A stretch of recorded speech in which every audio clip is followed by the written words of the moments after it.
Good morning everyone. Welcome to the video lecture program of ABC College of Education. Myself A.K. Jha, Assistant Professor, ABC College of Education, Neora Patna. आज के इस video lecture session में हम लोग John Dewey के part 2 की study करने वाले हैं, यानी कि जो भी सेक्शंस हमने पार्ट 1 में कवर नहीं किया था उसकी स्टडी हम लोग आज के सेशन में करेंगे। तो आज का सबसे पहला टॉपिक है डीवी के अनुसार शिक्षा के आधार क्या क्या थे।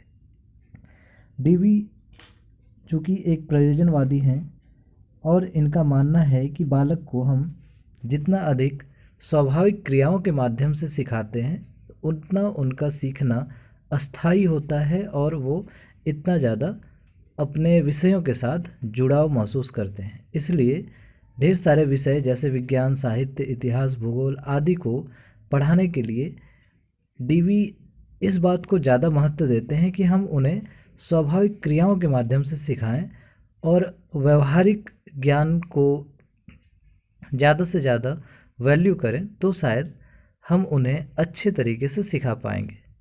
दूसरा है कि प्रयोगात्मक विद्यालय में विषयों का शिक्षण देते समय उनका संबंध हस्तशिल्प, हस्तकला आदि क्रियाओं के साथ करना चाहिए। इसका उद्देश्य यह होता है कि हम छात्रों को उनकी शिक्षा के माध्यम से रोजगार परक और साथ ही साथ उन्हें जीवन का आधार प्रदान करने की कोशिश होती है। डीवी के अनुसार अध्यापक में क्या क्या गुण होने चाहिए, इसको हम लोग देखते हैं। अध्यापक बालक के स्वभाव को समझकर उसे विषय चयन में सहयोग करे और इस प्रकार शिक्षा को समाजोपयोगी बनाए, यह डीवी की संकल्पना है।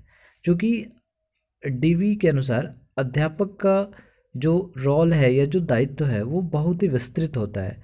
ऐसे में अध्यापक ही है जो छात्रों को उचित मार्गदर्शन देकर उसे उचित रास्ते पे, उचित मार्ग पर चलने के लिए प्रेरित कर सकता है।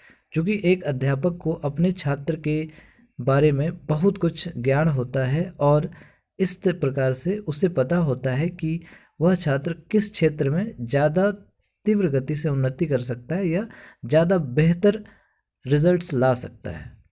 दूसरा है कि अध्यापक समाज सेवक होता है और इस मायने में उसके दायित्व काफ़ी बढ़ जाते हैं। इसलिए एक अध्यापक से यह अपेक्षा की जाती है कि वह प्रशिक्षित, ज्ञानी, सहनशील, प्रगतिशील और चिंतक होना चाहिए। क्योंकि यदि एक अध्यापक में इन सारे गुणों का समावेश होगा तो वह इन सभी चीज़ों को अपने छात्रों में नवीन ऊर्जा के संचार करने के लिए इसका उपयोग कर पाएगा।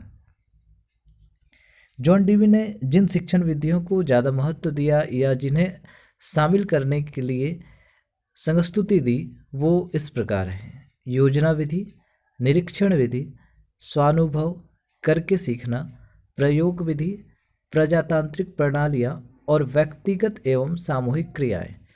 योजना विधि चूँकि हर एक चीज़ को, हर एक छात्र को हम अलग अलग टाइप ऑफ प्रॉब्लम्स भी दे सकते हैं और यदि हम उन्हें सिर्फ एक निदेशक के रूप में या फिर एक सहयोगकर्ता के रूप में सहयोग करते हैं और वो प्रॉपर योजना के माध्यम से चलता है तो उसका सीखना अपेक्षाकृत अस्थायी होगा।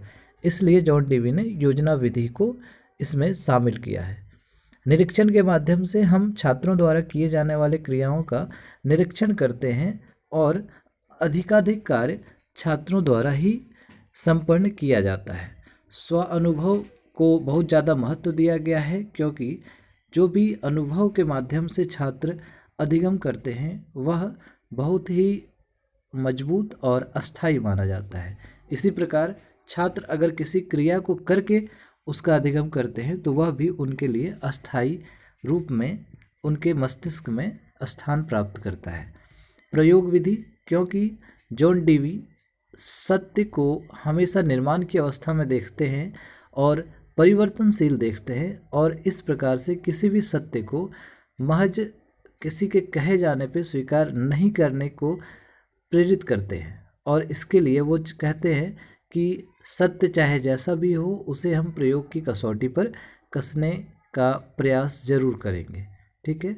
और विभिन्न प्रकार की प्रजातांत्रिक प्रणालियों को भी शिक्षा व्यवस्था में महत्व देने को जॉन डीवी महत्वपूर्ण मानते हैं। व्यक्तिगत एवं सामूहिक क्रियाओं के माध्यम से भी छात्रों को अधिगम प्राप्त हो, इसकी संस्तुति जॉन डीवी द्वारा की जाती है।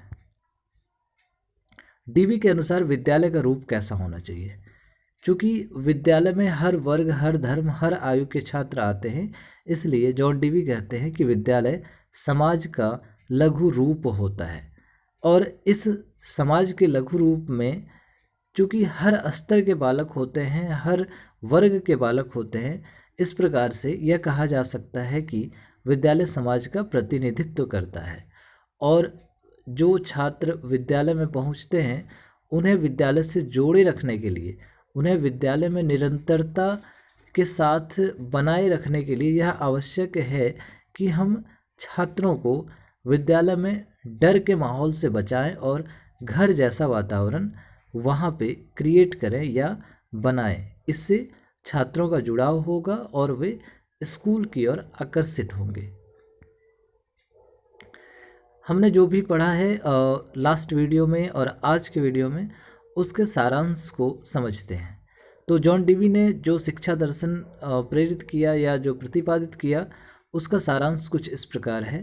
जॉन डीवी मानते हैं कि फलवादी यथार्थ ही सत्य और वास्तविक होता है।